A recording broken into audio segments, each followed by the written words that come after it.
Welcome to Collegial Conversations with Diana Clark, the professional webinar series that offers clinical and personal perspectives on issues that are common, but often not talked about.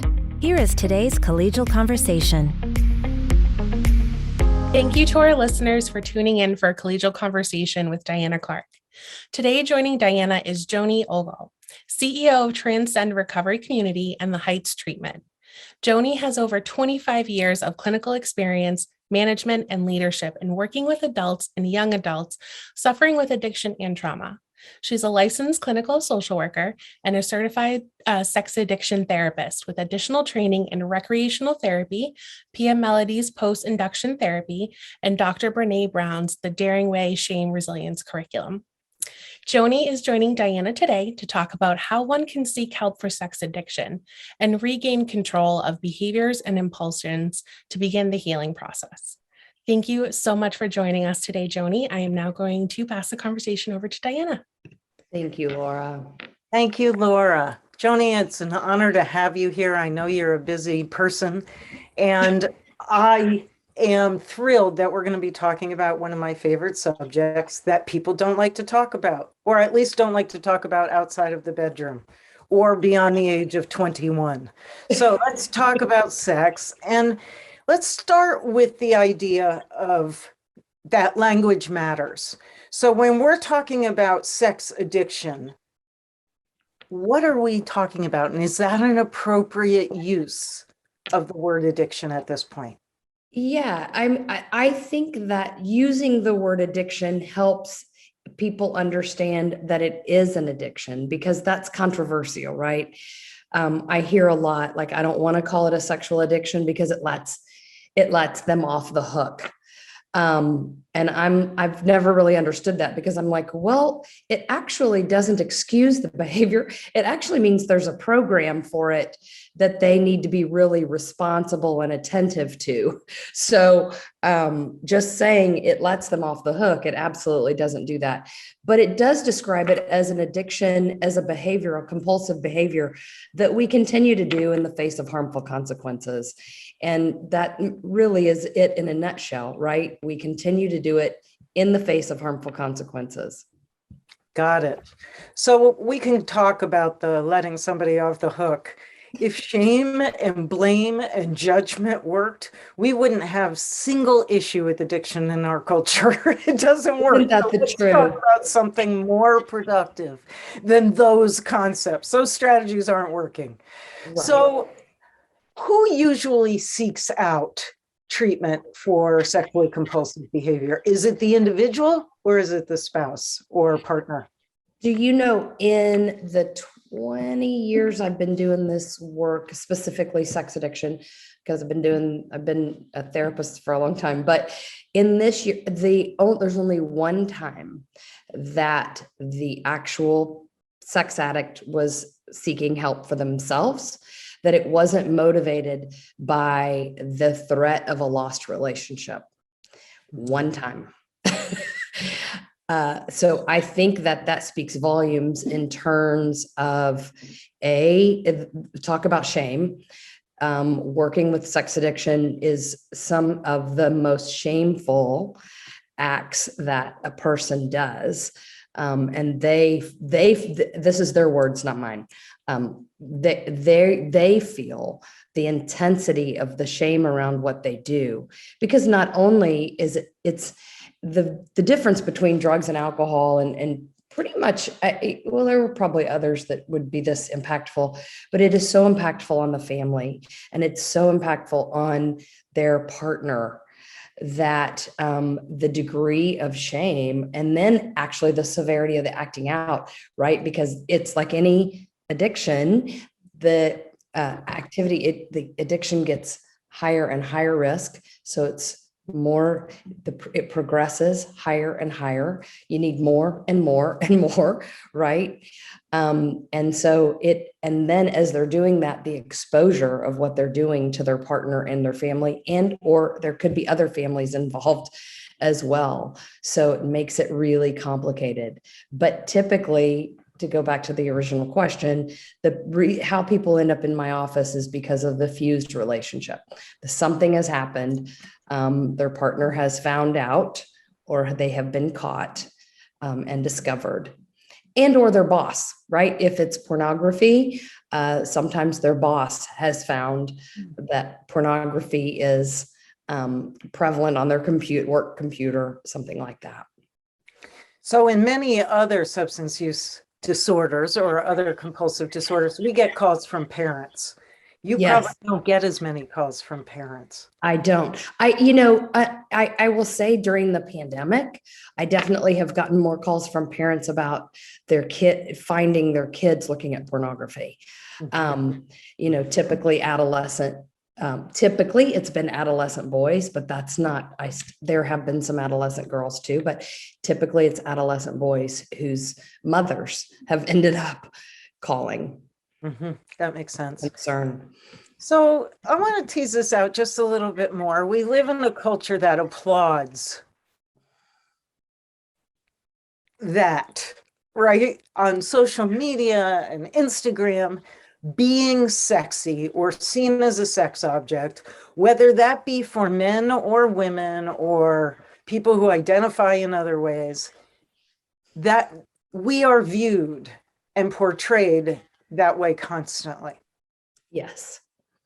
So how do you, if triggers are there constantly, including your own body, what are some of the strategies somebody uses to address sexual compulsivity? Well, it's truly like any other addiction. It isn't about what we're doing, it's why we're doing it. So one of the things we have to do is obviously we have to arrest the addiction, right? I mean, we have to stop acting out. We have to take the drugs away, so to speak.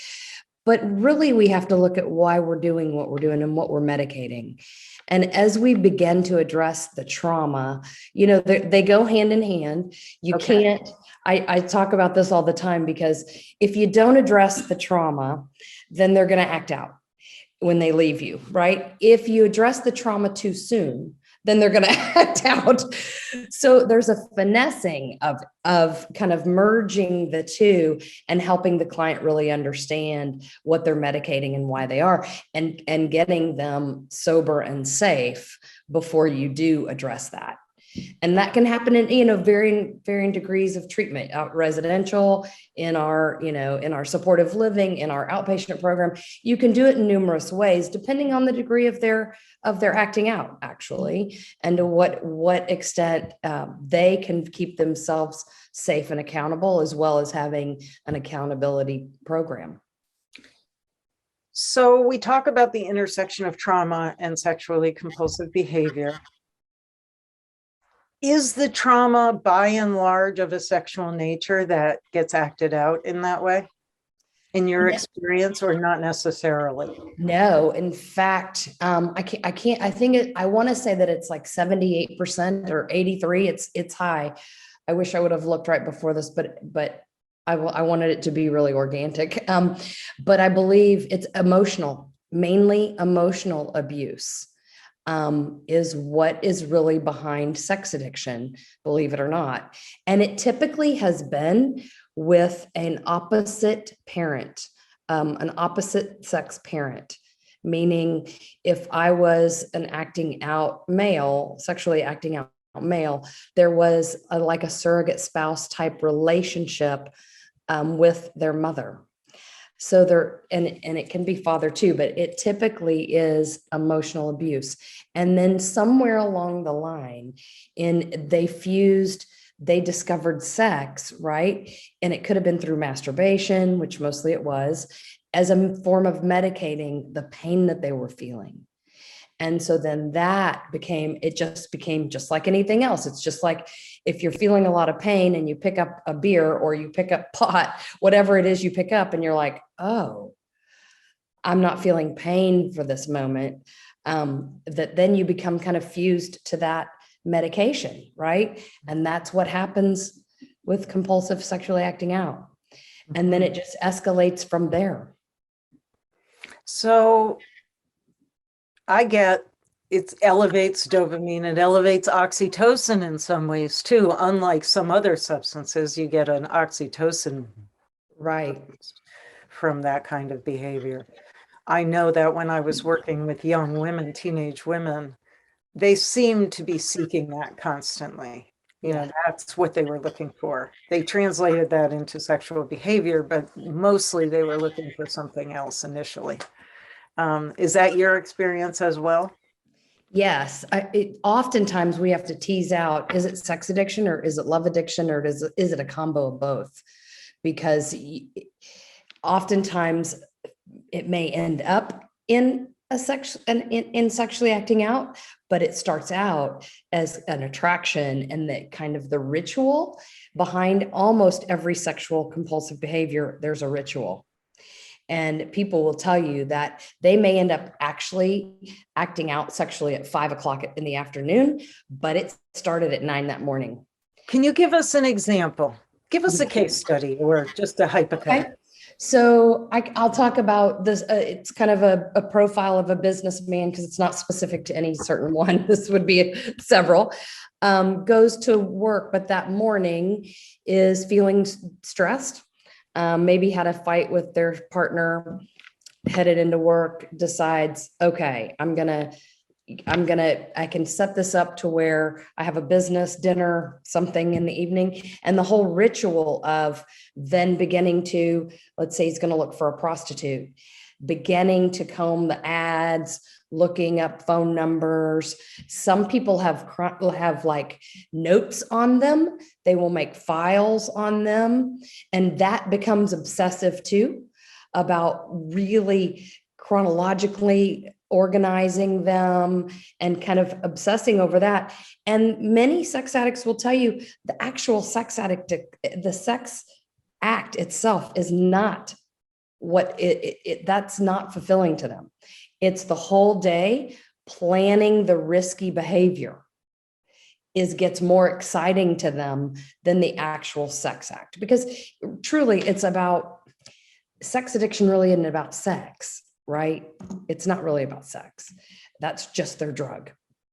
And so it's really about medicating what's going on underneath and escaping what's the reality of what they're really trying to escape.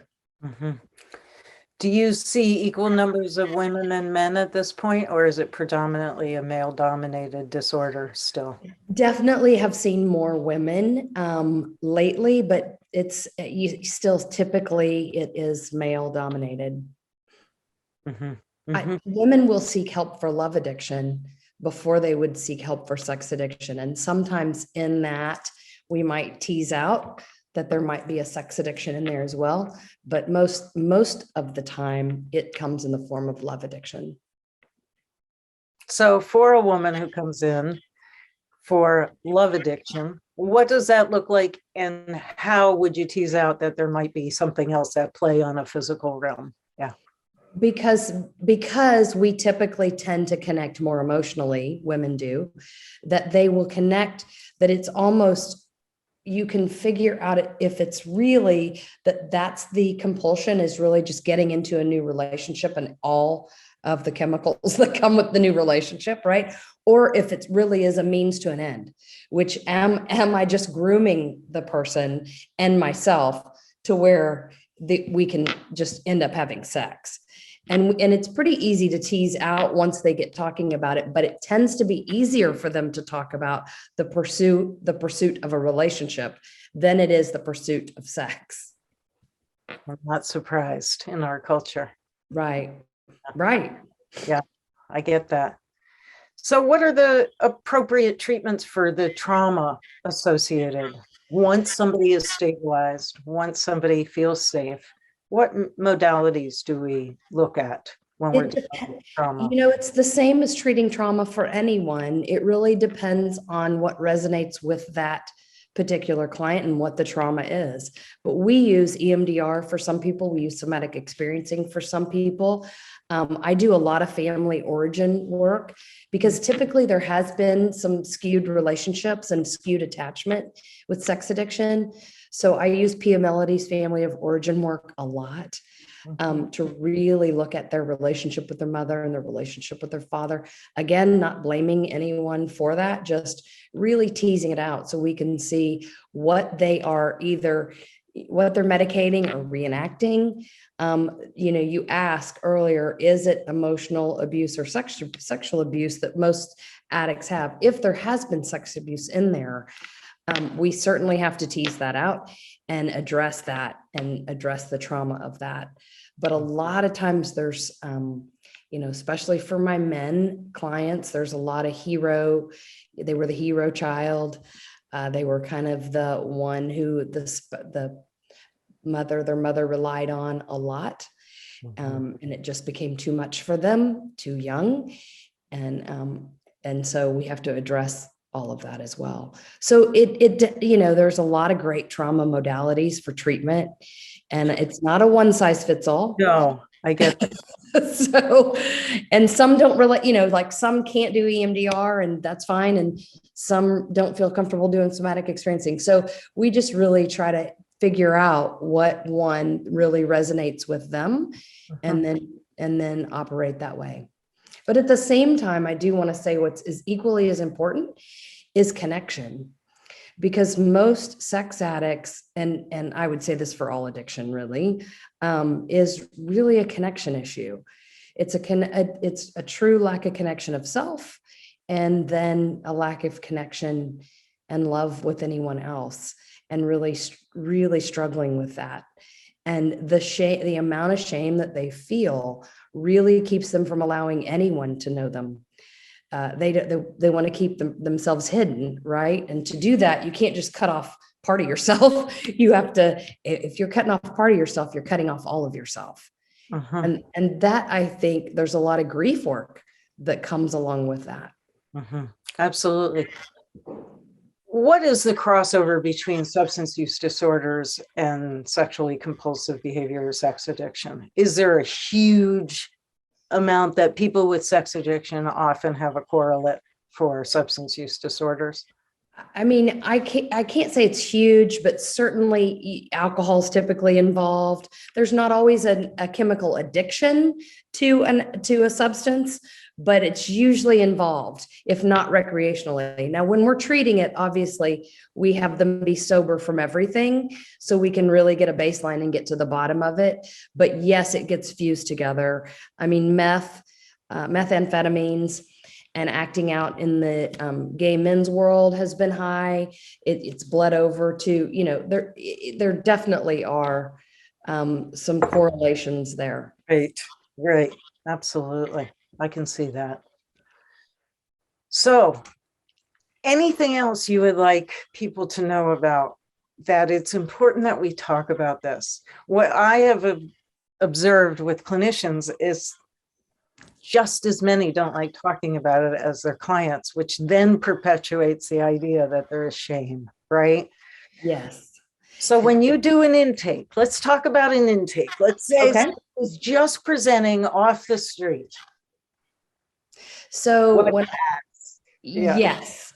So, we carefully do it because we don't want them to feel shame, but we also want them to feel like they can be open and honest without judgment. And so oftentimes if I have a client sitting across from me, it's easier for me because I can say, listen, I've been doing this a long time. You're probably not going to tell me anything I haven't heard, and I'm certainly not going to judge you for it. Like, this is probably the one place you could just say whatever you need to say and get it out, so you're safe. And I just assure them of their safety and their confidentiality, because they're often very afraid of that, to get them. And again, I say this to all my staff too. The number one thing for any of us to be able to get help is that we have to feel safe. And it's true for all of us anywhere we go, right? In order to grow as a human, in order to be connected to other people, we have to feel safe. And if we don't feel safe, we're not going to be able to do much of anything, because we're going to be in our trauma reaction. We're going to be in our fight, flight, or freeze. So the number one thing we establish is safety. And then we can ask the tough questions. But you have to be willing to ask the tough questions. Yeah. Because if you don't, and listen, I've had many people who've been to various programs, and I'm like, this never came up. And they will gladly say, no one asked. No one asked about my sexual history. No one asked if I looked at pornography. No one asked. And I can understand it. I mean, I can. It was really easy for me to understand it about 20 years ago, but now I have a harder time because I'm just so immersed in it. But I do get, like, you know, I have this quote all the time, and I'm sure I got it from some other therapist, but I always say every good therapist has a good therapist, because we have to challenge ourselves to speak about those things that are uncomfortable for us. And if we don't, we're not going to take our client there either. And then not consciously, right? It's an unconscious transferring of information and soliciting information. We're not going to do it if we're uncomfortable with it ourselves. Absolutely. Absolutely. So do you have suggestions about ways clinicians get comfortable talking about sex? Yeah, I think one is talk to your therapist about sex, right? Kind of challenge yourself to do your own work around what comes up, because oftentimes shame comes up. You know, and if it's shame, do some work around it, because I tell people all the time, one of the hard things about treating sex addiction is that we're sexual beings. And so I'm asking a client to arrest their addiction. But as we do that, and again, I'm not saying forever by any means, right? That's a myth that has been, but we do have to, like anything, we've got to repair neural pathways in the brain. And in order to do that, we've got to stop doing what we're doing, and not forever. And there certainly will be introduced, but it's introduced differently, and it's introduced truly with connection, and not just performing sex without being connected. And that's very scary for people, but very vulnerable. It's very vulnerable for people. Very vulnerable. Yeah. And you know what? I will just say, like, one of the elements of my training as a CSAT is that we do a disclosure. And this is controversial as well, but we believe that we're taught that you have to your partner needs to know every way in which they've been exposed to being harmed, right? And so we do that in the form of a disclosure. And I tell people all the time, because it terrifies the sex. They're like, no, my marriage is going to be ruined then. There's no way this is going to be repaired. And I can tell you, most of the time when we go through the disclosure process, it is one of the most intimate exchanges that they leave there, like, with no secrets. I tell people, like, who does that? Most relationships have secrets, and and I would hope they don't, but they do. And so sitting through an act like that, creating a safe place where they can disclose everything that they've done, it's a pretty phenomenal thing. It's phenomenal to witness, but it's to watch them truly connect. And there's just so much pain in the room. It's so painful and yet so healing at the same time, that it truly is amazing to witness, and hard, and all of that is true. But what can come out of that, even if the relationship fuses, it's like the partner has been validated for the first time, because they knew something was going on. They knew, but there was gaslighting. I could throw out all the terms that everybody does that harms people in a relationship. And yet, for that one moment, there is truth and vulnerability. And truth and vulnerability end up with connection. What a beautiful way to end, Joni. Thank you very much. And thank you all for joining us today for this collegial conversation. I look forward to seeing you all in the future. Thank you so much. Thank you for joining this webinar. Tune in to more webinars and sign up for our newsletter at o'connorpg.com.